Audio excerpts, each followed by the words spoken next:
pertandingan seorang Aura yang kemarin itu di kalah hari match terakhir terbabat abis oleh Aero. Dibabat abis. Iya, tapi sekarang kita lihat dulu nih di match kedua Purgatory apakah bakal sama skenarionya. Jadi kita langsung masuk aja melihat di mana ternyata pesawatnya bisa gue bilang cukup balance, sedikit condong ke arah kiri tapi nggak masalah. Dan udah ada dua tim juga yang udah sampai di arah mode host atas bersama dengan Crossroad, juga ada Onyx bersama dengan Boss.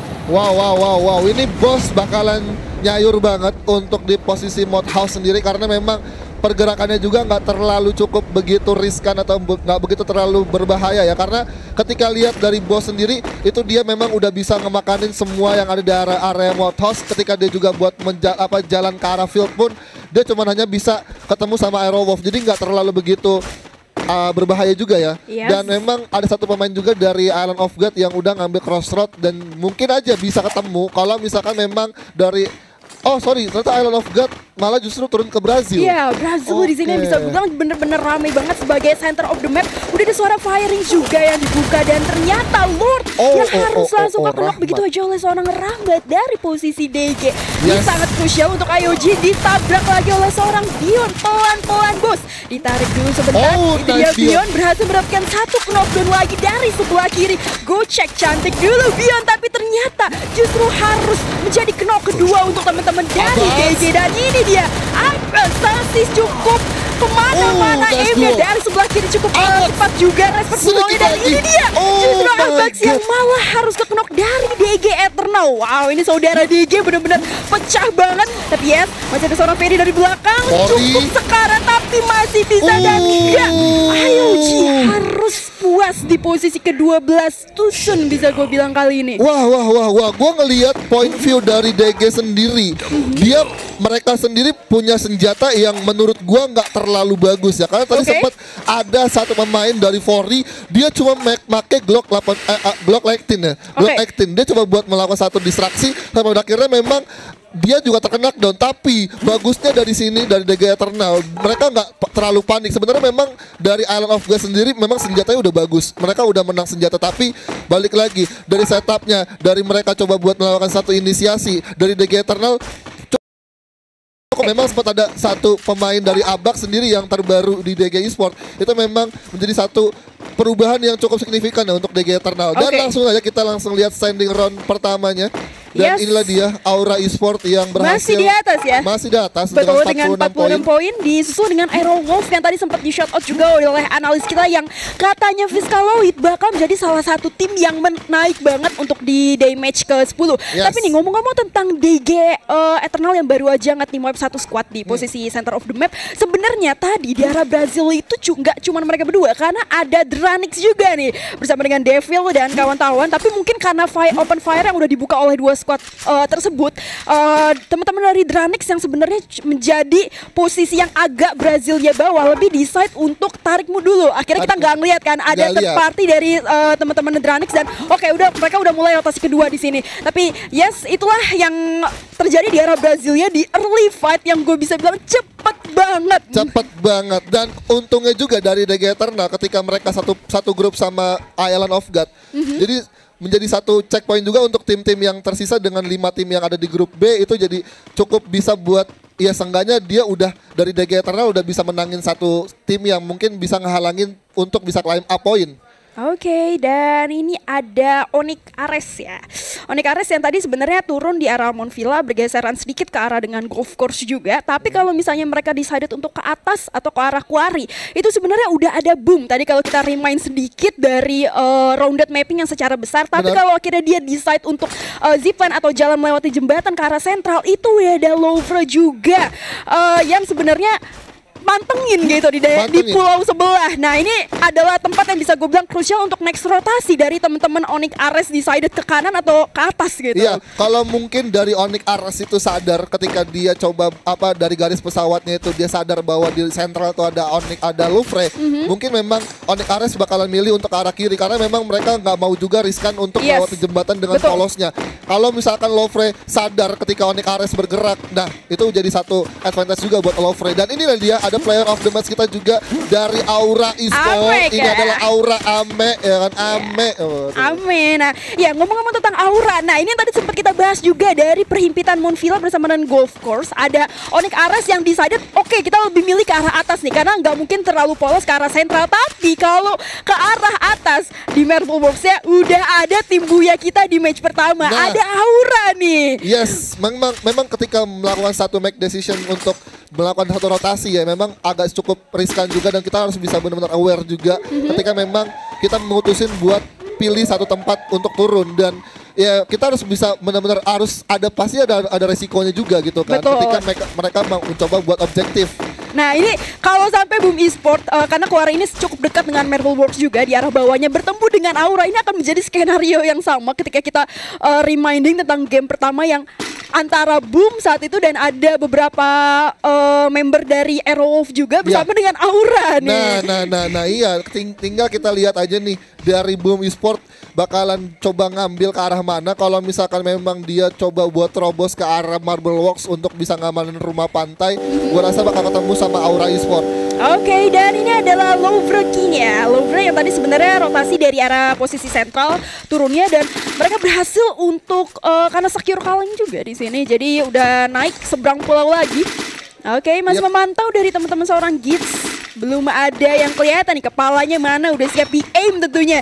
Tapi masih cukup santai. Nah kalau kita ngomongin juga di arah sentral tadi, kita bergeser ke arah kanan di Fire Bridge itu sebenarnya ada satu tim lagi nih. Tim SES. Iya, tim Saudara Esport. Nah mungkin tadi nggak ketemu karena mungkin Saudara Esport lebih decided untuk ke arah Lumbermill. Dan kalau Lumbermill ke atas itu emang cukup kosong ya. Jadi memang tidak akan bertemu dengan Louvre. Nah ini gue penasaran nextnya Louvre kalau dia udah mulai narik ke atas, memasuki dari center of the map lagi, siapa yang bakal ketemu? Karena sempat ada First Rider juga di atas, sempat tadi Dranix kan yang narik diri dari arah Brazil dan udah masuk next rotasinya juga. Kalau misalkan tadi kita lihat ya, kalau dari SES sendiri dia ngambil Fire Brigades, kalau dia ke arah kanan pun dia cukup melenggang banget buat dia ngambil KM-Set. Nah ini benar aja ini dia yang baru kita bahas tadi ya. Jadi benar ya, berarti teman-teman dari SES lebih ke arah Lumbermill terus ke arah ke campsite di sini dan ternyata di atasnya masih ketemu juga satu rotasi yang sama setelah turun di satu pulau yang sama di bawah. Waduh. Nah ini nih yang menjadi cukup harus bisa diperhitungkan juga untuk Saudara Esport karena mungkin dari Saudara Esport juga ketika dia tahu untuk melakukan rotasi ke arah campsite, ketika coba dia buat mentusin tempat di satu tenda ini, mereka pasti udah tahu, udah sadar bahwa ada satu tim yang mungkin udah staycation juga di satu daerah itu dan udah bener aja kelihatan di sini Mang udah sadar ada J yang berlari dan satu vehicle yang terdengar di sana. Iya, betul banget, ada critical damage juga yang udah keluarkan dari seorang Mang di sini, tapi dari sisi kiri baru aja gue shout out masih ada First Rider, tapi ada Joker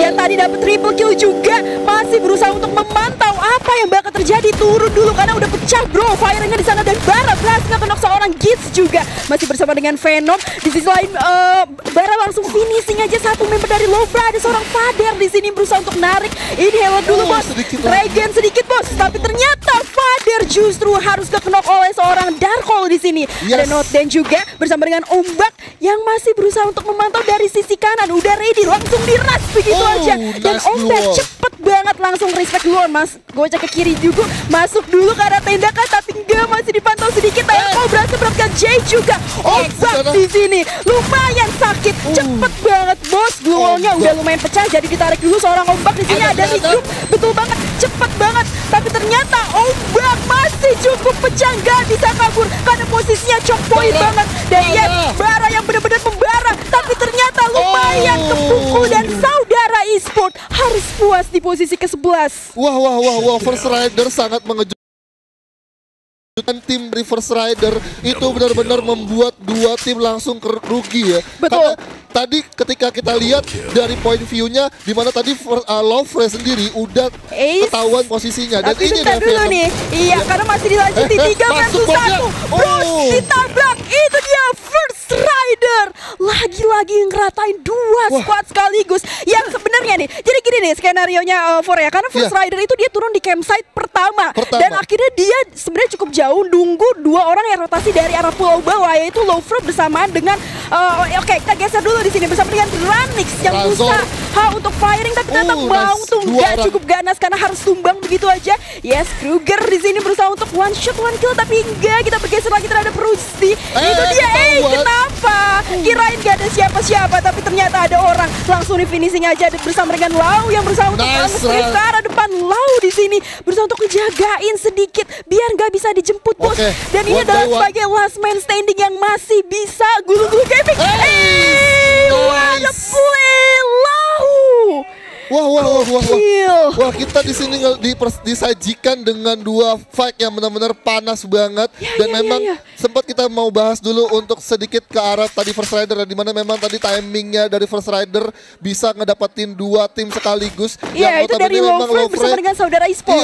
Yang kita kilas balik, Lowfred sama saudara e-sport itu dari pulau yang bawah, kemudian rotasi ke arah center of the map di arah campsite yang memang First Rider turunnya di situ dan langsung rata. Nah, kita bergeser lagi nih terhadap Dranix yang tadi memang masih di arah Brasilia ternyata, tapi sempat kabur ketika fight dibuka oleh dua tim sekaligus, yaitu dari DG dan IOG, tapi ternyata harus rata di sini. Harus rata karena memang tadi sempat kita lihat ketika Onyx Ares sendiri ya, memang tersisa tinggal seorang Rusty Z yang tadi cuma melakukan revive. Tapi pada akhirnya tadi gue lihat memang Lau berhasil untuk di revive, walaupun memang ada satu waktu yang mungkin bisa digunakan untuk Lau untuk menggulung-gulung match, sampai pada akhirnya malah justru yang Onyx Lau menjadi last man standing. Pada akhirnya juga bisa dapat satu checkpoint tersisa dari pemain Dranix, dan akhirnya disitu memang setup atau mekanik pun yang dimiliki oleh tim Onyx Ares lagi cukup baik untuk pada malam hari ini. Oke, ngomong-ngomong tentang setup nih, ini ada boss yang sebenarnya baru aja rotasi ke arah fields. Kenapa? Karena awal starting dia turunnya di arah mode boss, udah mulai turun di fields ternyata. Masih ada Airwolf yang memang dari awal dia udah standing alone turunnya di sini nih. Udah ditungguin aja, dan kira-kira bakal pecah apa enggak nih di sini. Titan yang my god, bener aja Black di sini berhasil nge-knock seorang Kojak. Nah, ada trading yang dilakukan oleh Boss Titan dan juga Airwolf sendiri, dan dari Boss Titan pun juga nggak mau coba buat ambil resiko karena dari zonanya sendiri mereka masih dapat. Mereka nggak terlalu terburu-buru juga. Ketika memang zonanya udah coba buat ngerapat ke zona putih, baru dari situ ada satu keputusan yang mungkin bakalan diambil oleh Boss Titan ketika memang zonanya narik ke arah tim Airwolf. Dan memang untuk dari resource sendiri, walaupun memang di sini globalnya cukup memadai, tapi harus benar-benar ada perhitungan yang cukup matang juga dari Boss Titan, nggak bisa langsung blunder gitu aja. Dan ini dia yang tadi sempat kita bahas sedikit, apakah kira-kira Aura bersama dengan Boom bakal ketemu lagi dan mengulang skenario di match pertama. Tadi udah ada open fire sedikit untuk ngasih pressure dari teman-teman Aura Esport terhadap Boom, dan langsung berusaha untuk di-aim sedikit demi sedikit oleh seorang View, tapi menerima banyak banget damage dari teman-teman Boom Esport juga kali ini. Ini keputusan dari Boom juga cukup bagus banget. Dia coba buat langsung narik ke kanan, tapi dari Aura sendiri nggak mau ngasih kesempatan karena Aura udah nebak juga. Kalau misalkan posisi itu udah ketahuan, itu menjadi satu juga kesempatan buat Aura bisa langsung ngambil arah ke sana. Dan ini menjadi satu rotasi atau cutting rotasi yang dimiliki oleh Aura untuk bisa mendapatkan poin pun di point kill. Dan karena udah di-decide juga, my god, langsung one shoot one kill, dimana Nuting di sini harus terkenok begitu aja. Ada spam granate yang udah dibuka oleh seorang Amek sebagai player of the match kita, dan Amek berusaha untuk langsung ngeras begitu aja ke kepalanya bos, kritikal dilompatin. Gila, dapat satu lagi, dan gue rasa harus puas di posisi ke-8. Ini dia Aura yang walaupun sebenarnya tadi Nuting itu udah bunuh diri karena mungkin teman-teman dari Boom itu udah expect kalau misalnya nggak bakal bisa menang fight yang udah dibuka sama Aura, tapi kita bergeser dulu terhadap bos di sini yang udah sangat kritis, dimana tersisa satu orang Cupai, tapi ternyata gak. Titan lagi-lagi harus puas di posisi ke-7. Wah. Ini dari Boss Titan di area field benar-benar dikejutkan dengan satu pelontar yang dimiliki oleh Bang. Dan memang tadi gue lihat di information kill itu memang Boss Titan harus terkena satu pelontar dengan 3 orang sekaligus. Wah, ini benar-benar satu kerugian juga buat Boss Titan untuk di match selanjutnya agar cukup try hard juga melakukan satu claim point sendiri ya. Dan memang juga di sisi lain pun Boom juga yang berada di satu grup dengan Boss Titan itu juga harus ter-wipe up sama grup sebelah Yes. yang dimana notabene emang Aura Esport itu nggak ada satu singgungan poin gitu kan. Nah di itu grup ada kecil. DG yang tadi memang sebenarnya baru menang fight di area Brasilia ya. Kemudian ketika akhirnya teman-teman dari Onyx Olympus yang udah turun dari Crossroads di sini Nice. langsung berusaha untuk ngasih tapping fire oleh seorang Charles. Tapi itu udah kemakan zona juga yang harusnya gue rasa menjadi free point sih. Yes, untuk free point. iya teman-teman dari Olympus di sini Ergon yang berusaha untuk memberikan tapping tambahan lagi. Di sisi lain Yoda juga berhasil mendapatkan satu orang tapi ternyata pecah banget. Karena gak cuma ada DG Eternal bersama dengan Olympus saja, karena masih ada Onyx dan juga Aura yang masuk ke next zona selanjutnya. Yes. Tapi di sini firing masih dibuka oleh seorang Yuda yang tadi memang udah nggak kenok satu orang juga dan Oh my dua God. orang dari DG harus sangat krusial. Di mana seorang Abak juga udah lumayan low masih bersama dengan Fari di sini yang bisa gue bilang posisinya sangat-sangat sulit untuk menjemput teman-teman dari Onyx Olympus yang ada di depan. Di sini dua orang harus tumbang dari Eternal masih bertambah dengan DG yang berusaha untuk ngejaga posisinya. Tapi Onyx udah lumayan tersebar nih kalau kita lihat dari minimap ya. Yes, dan di sini dari DG Eternal sendiri udah benar-benar nggak bisa buat naik karena memang dari sisi kanannya sendiri tuh udah ada Onyx juga, Onyx Ares dan juga Aura. Agak kesulitan banget dari DG Eternal buat bisa langsung naik ke rumah batu karena dari Onyx Olympus sendiri benar-benar nggak bisa kasih nafas dan benar aja di situ dari Ergan atau dari Ais sendiri udah berhasil mendapatkan satu checkpointnya lagi untuk arah tim DG Eternal. Di sisi lain pun ada tim Aura Esport yang ada satu pelontar yang dilepaskan oleh seorang Guns ke arah tim First Rider dan berhasil langsung dapetin dua pemain sekaligus. Di sisi lain pun satu pelontar berhasil masuk ke rumah kuning dan DG Eternal harus ter-wipe out di musim ke-6. Ada satu critical damage yang cukup baik tapi di sini Guns nggak bisa menyelamatkan dan akhirnya Darko harus posisi kelima ya tadi ya. Yes, bener banget di sini dari Darkol satu tapping berhasil ke arah tim Onyx Olympus di sana dan Tayo pun harus ter-wipe out oleh Aero Wolf di sana. Ada steal kill yang terjadi. Iya, sebagai Tayo the last man standing tuh teman-teman dari Onyx yang harus di finishing oleh Aero Wolf. Dan bener aja gue masih teringat-ingat kalimat Fiskaloid yang katanya Aero bakal menjadi bisa gue bilang serigala yang membakar game di match day ke-10 kali ini dan masih bersama dengan seorang Bang yang berusaha untuk ngeras ke arah First Rider yang udah sangat-sangat terpojok bot. Udah langsung banyak banget pelontar bersama dengan granat yang berusaha untuk diras ke arah dalam rumah Tayo juga dan itu dia Black yang berusaha untuk hancurin. Darko masih sibuk nge-town bot. Ngapain sih? Dan masih ada dengan Black juga yang berusaha meracak First Rider. Harus puas posisi kedua ini dia Buya Aero Wolf. Wow. Aero Wolf takes the Buya untuk match kedua pada malam hari ini.